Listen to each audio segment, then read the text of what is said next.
Gas మీద పెనం పెట్టి దాని మీద దోసను పోసి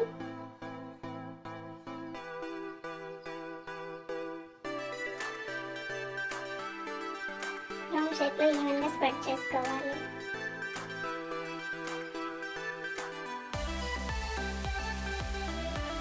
తర్వాత కొంచెం ఆయిల్ దాని మీద వేసి కాసేపటి తర్వాత నెక్స్ట్ వైపుకి టర్న్ చేసుకోవాలి.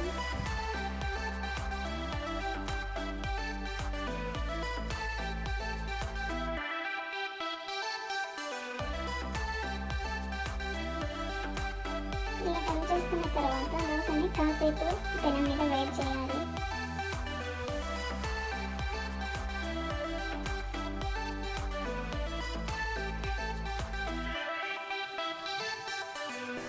బాగా వేడెక్కిన తర్వాత నెక్స్ట్ వైపుకి మళ్ళీ టర్న్ చేసుకోవాలి.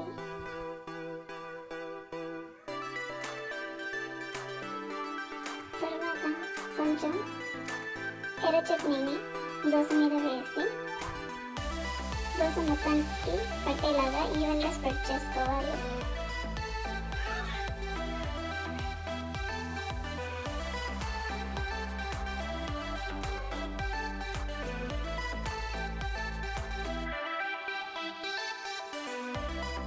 తర్వాత కొంచెం పుట్నాల పౌడర్ని దోస మీద ఈవెన్గా స్ప్రెడ్ చేసుకొని కొంచెం ఆయిల్ వేసుకొని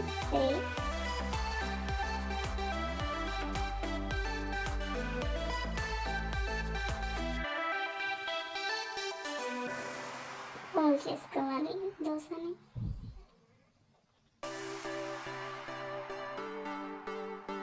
తీసి వేరే ప్లేట్లో సర్వ్ చేసుకోవాలి.